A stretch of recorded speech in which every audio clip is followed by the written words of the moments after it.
Muito boa tarde, amigos, muito boa tarde, amigas, muito boa tarde, ouvintes da Rádio Difusora. Estamos chegando, começando mais um programa Jornal do Meio-Dia aqui na emissora e como vemos fazendo desde o mês de março de 2020, estamos trazendo diariamente entrevistas com personalidades das mais variadas áreas, médica, economista, fisioterapeuta, esportistas, políticos, economistas, enfim, para a gente ultrapassar esse período de pandemia discutindo assuntos relevantes e também assuntos importantes. Como é o assunto de hoje? Vamos estar falando aqui com tricampeão sul-americano de jiu-jitsu, um esportista conhecido, até porque amanhã, dia 10 de fevereiro, é o dia do atleta, né? E a gente presta essa homenagem hoje entrevistando aqui o tricampeão, Paulo Surian. Boa tarde, Paulo, seja bem-vindo ao nosso programa.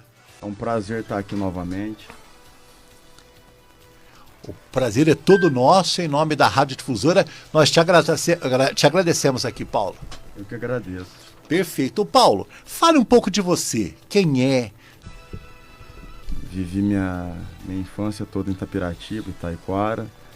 E com 20 anos eu comecei a treinar arte marcial. Comecei fazendo boxe e acabei gostando. Acabei descobrindo o que eu queria fazer ali pro resto da minha vida. Sim. E desde então não parei mais. Estou com 16 anos de carreira.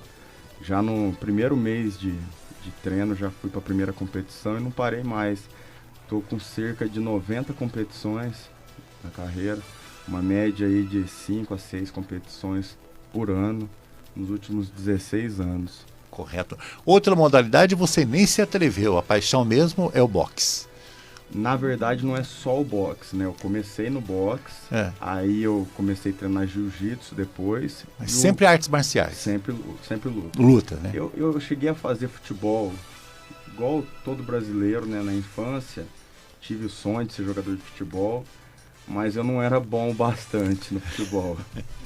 Até porque aquela região que você morava, Itaiquara, Itapiratiba, o futebol era bastante difundido por ali. Sim. Surian, você começou 2021 ganhando um campeonato sul-americano de jiu-jitsu, né, em Minas Gerais. Na realidade, você foi tricampeão sul-americano da modalidade. Fala um pouco desta conquista, que foi recentemente, né? Sim, inclusive eu nem ia lutar nessa competição. Eu estava me preparando para disputar uma luta de boxe que ia acontecer agora em fevereiro em São Paulo. Então eu estava me dedicando só ao boxe e acabou que, por conta da pandemia, o evento de fevereiro, que seria em São Paulo, foi cancelado. Esse evento foi cancelado e eu estava naquele entusiasmo de lutar, com vontade de lutar. Eu vi que ia ter esse sul-americano na semana que foi cancelado o evento de boxe. E aí eu falei, vou me inscrever nesse jiu-jitsu, mesmo sem treinar, mas eu falei, eu treinei a vida inteira, vou sem treinar mesmo. Eu treinei 2 dias e fui nesse campeonato, e graças a Deus deu tudo certo. Correto. Olha, a pandemia de coronavírus atrapalhou esta prática e ela já está liberada. Como é que está essa questão para o praticante do jiu-jitsu na cidade? Então, no ano passado, eu fiquei com a minha academia fechada durante 4 meses. E 4 meses fechado, aí depois liberou, mas com algumas restrições. Que é o uso de máscara, um público mais reduzido. Por exemplo, eu dava aula para 20 alunos numa aula, 20, 30 alunos numa aula. Sim. Hoje eu tenho dado aula para 5 alunos por aula. Então eu tenho que dar mais aulas para atender todo o público. Antes eu dava uma aula de noite e já atendia todo mundo. Hoje eu tenho que dar 4, 5 aulas no período da noite para atender todo mundo. Tenho feito desse jeito. Que tem um protocolo a seguir, Sim. né? E ele é seguido à risca? Não é seguido à risca por todos. Tá. Eu vejo nas redes sociais, nem toda academia está seguindo isso, academia de luta. Nem todos estão seguindo isso. Eu tento seguir. Eu faço de tudo para seguir para a segurança do aluno. Tem limite de idade para iniciar a prática desta modalidade? Ou tem um limite? Ou não? Não tem. Eu começo a dar aula com 4 anos de idade. Sim. A idade mínima é 4 anos de idade, porque com menos que isso a criança ainda não tem aquela consciência assim, de seguir o treinamento e tudo mais. Sim. Então eu tenho vários alunos de 4 anos, e aí vai até, eu tenho aluno lá que está com quase 60. Uhum. E não tem um limite, a idade que a pessoa... Isso, não tem limite não. Tá. Então, mas no geral, é uma modalidade que atrai mais o jovem. Eu acho que assim, tá mudando. Hoje Tá. em dia tem bastante procura daquele cara assim de 40 anos, 45 anos que tá parado, não gosta de fazer musculação, não gosta de jogar bola, e aí quer fazer uma atividade, quer aprender a se defender, porque acima de tudo é uma defesa pessoal, isso é importante também. Correto. E então está tendo bastante procura de pessoas mais velhas também. E é caro para o aluno participar de uma academia? E quanto tempo leva para ele se formar, virar um atleta, digamos, que fique pronto para competir? Eu costumo dizer que para preparar um atleta para ele ficar bom para competir é no mínimo 1 ano. Sim. 1 ano ele já vai estar bom para competir. Até porque tem as graduações. Sim. O lutador ele vai lutar de acordo com a experiência dele. Tem as faixas. Por exemplo, o cara está começando, ele não vai lutar contra faixa preta, faixa marrom, que são as últimas faixas. Sim. Ele vai lutar só com faixa branca. E aí vai tendo as graduações até ele chegar no nível profissional, que seria o faixa preta. Sim. Entendeu? Então, assim, com 1 ano já está com nível bom já. Isso no jiu-jitsu. Sim. Agora, por exemplo, no boxe. No boxe eu só coloco atleta meu para lutar depois de 1 ano e meio. Certo. E para lutar contra iniciantes. Então tem toda essa classificação. Você é faixa preta. Eu sou faixa preta já há 9 anos. 9 anos. E como é a graduação? Você falou, como é que é a graduação? Quantas faixas tem no jiu-jitsu, por exemplo? No jiu-jitsu tem 5 faixas. 5 faixas. Tem a branca, azul, roxa, marrom e preta. Correto. A branca é para o iniciante? Para Como é que... iniciante, você já começa na faixa branca. Tá. Aí vai passando ali o tempo, o professor vai vendo o teu desenvolvimento. Aí você vai para a faixa azul e por aí vai, até chegar na faixa preta. Geralmente demora para chegar na preta de 8 a 12 anos. 8 a 12 anos. Isso. Então ele começou assim, tipo, com 5, 6 anos, com 18, 19 anos, ele já vai estar Isso. lá podendo, inclusive, Sim. disputar. E olha, quais os benefícios para o corpo, né, a praticar o jiu-jitsu? Quais os benefícios, além da defesa pessoal que você já citou, tem outro benefício? O jiu-jitsu é uma modalidade que trabalha o corpo todo. Você vai trabalhar desde perna, braço, costa, tudo, o corpo todo. Além de uma queima de gordura muito alta, geralmente queima-se cerca de 700 calorias por hora de aula. Certo. Então, assim, o gasto calórico é muito alto, mas para mim o maior benefício do jiu-jitsu é o combate à ansiedade. A ansiedade da pessoa vai embora. É um esporte que trabalha muito o psicológico. Então acaba melhorando esse fator. Que traz uma série de problemas, principalmente cardíacos, psicológicos, para as pessoas, a ansiedade, né? E esse esporte tem esse objetivo, ele consegue, né, através da prática, controlar a ansiedade das pessoas. Você tem apoio para as disputas? Como é que está essa questão de patrocínio? E no Brasil, Surian, os atletas são valorizados?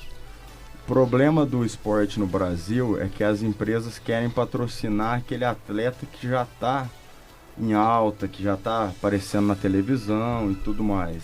Sim. Então é difícil para aquele atleta que está começando conseguir apoio. Sim. Eu, por exemplo, hoje eu tenho um patrocínio da Farmácia Hibisco.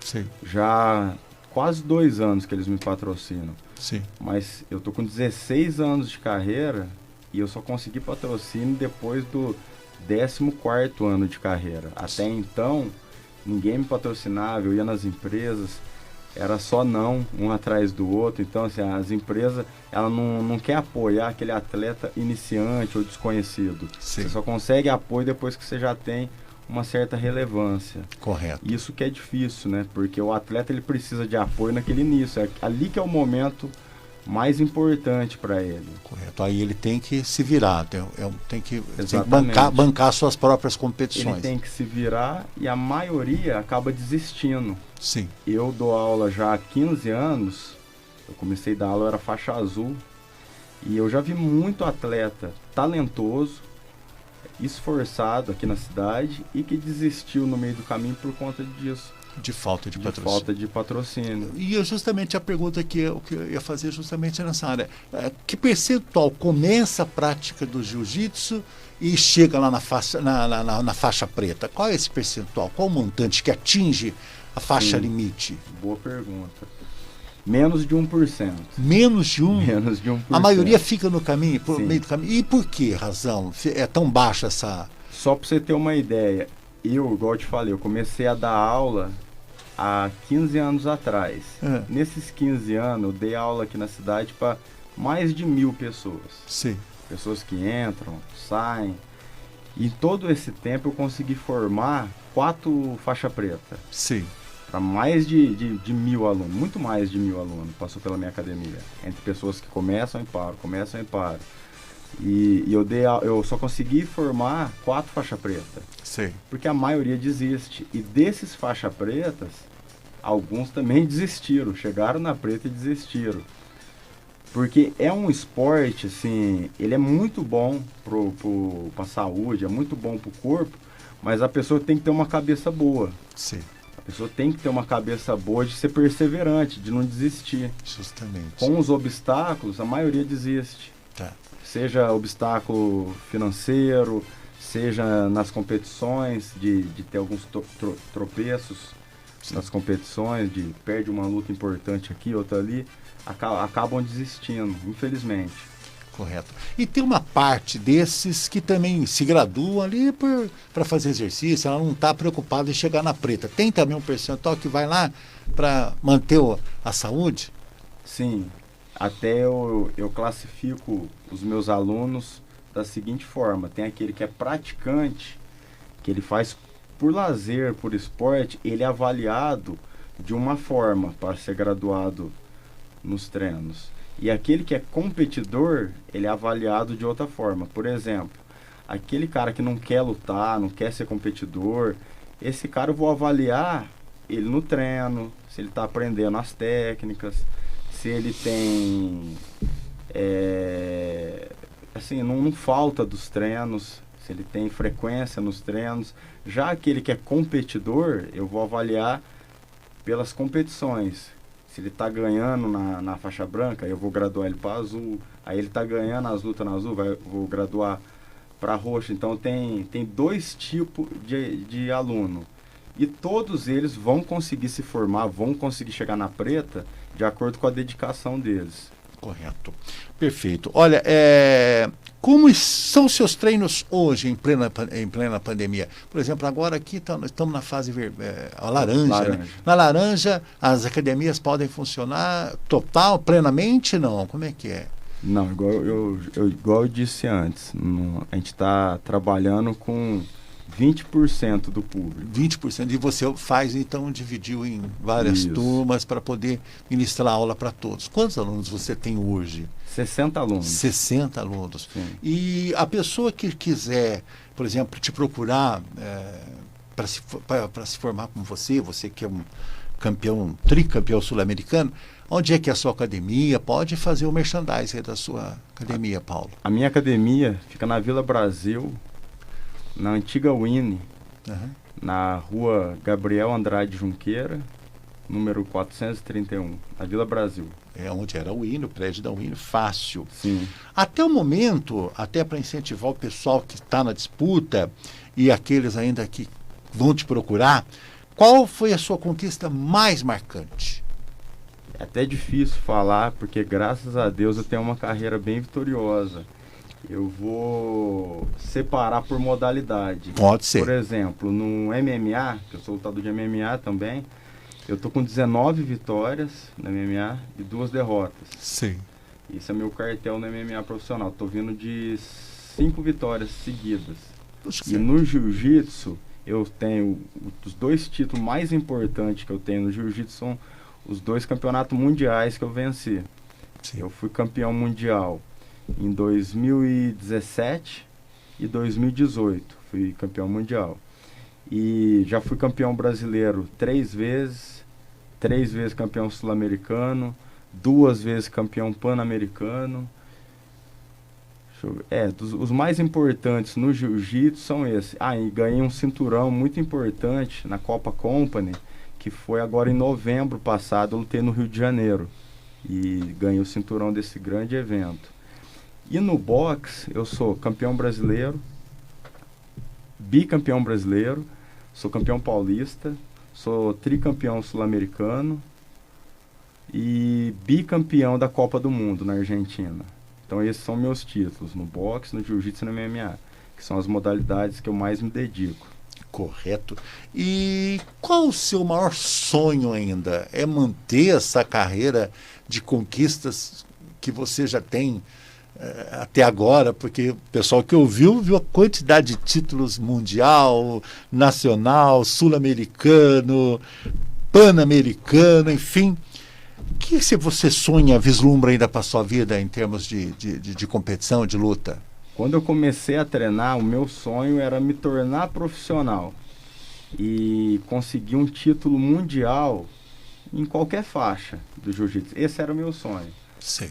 E graças a Deus eu consegui ser bicampeão mundial na faixa preta, que é a faixa mais difícil que tem. Sim. Era uma coisa que lá no início eu achava quase que impossível, era um sonho distante. Hoje o meu sonho é chegar no UFC, que é o maior evento de MMA do mundo. Correto. É difícil pela minha idade, eu já estou com uma idade um pouco avançada, eu tenho um currículo bom, eu tenho um cartel muito bom no MMA, eu tenho mais vitórias do que vários lutadores do UFC. Tá. Só que assim, eu tenho esse obstáculo da idade e de um empresário acreditar e me colocar lá. Porque assim, no MMA, para você chegar num grande evento, precisa de algum empresário que tem contato com esse evento, ver você, acreditar em você e te indicar. É por indicação para entrar num evento como o UFC. O requisito principal, no seu caso, é uma indicação. Sim. Você tem todos os dotes técnicos, digamos, para disputar um MMA. Sim. Mas depende o currículo é muito importante. Sim. A quantidade de vitória que você tem é muito importante. Inclusive, as minhas vitórias no MMA, uma característica importante que eu tenho é que minhas lutas, elas terminam sempre no primeiro round. Sim. Eu venci das 19, 18 vitórias no primeiro round. Tá. É um currículo muito bom. Só que eu preciso de um empresário que tenha contato com o UFC e que acredite. E você já tem sondado esses contatos? Ou já sondou esses contatos? Deve fazer uns 2 anos que eu fico mandando currículo meu para um, mando currículo para outro.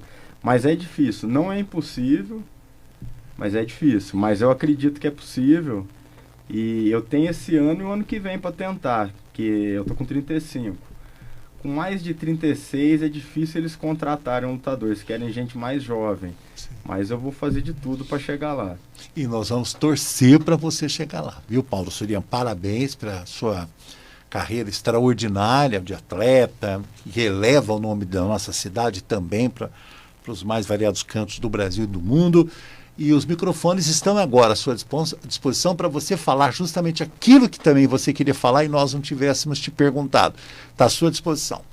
Eu queria falar para os empresários da cidade, quem quiser fazer uma parceria comigo, que, igual eu falei, esse ano e o ano que vem são os 2 anos decisivos da minha carreira, para eu conseguir ou não chegar nesse objetivo maior. E eu acredito que eu tenho chance, bastante chance, mas eu precisava de um apoio para eu poder treinar mais, para eu poder me dedicar mais. Porque, por exemplo, eu dou aula 10 horas por dia. Tem dia que eu dou aula umas 8, tem dia que eu dou aula 10 horas por dia. Então sobra pouco tempo para eu treinar.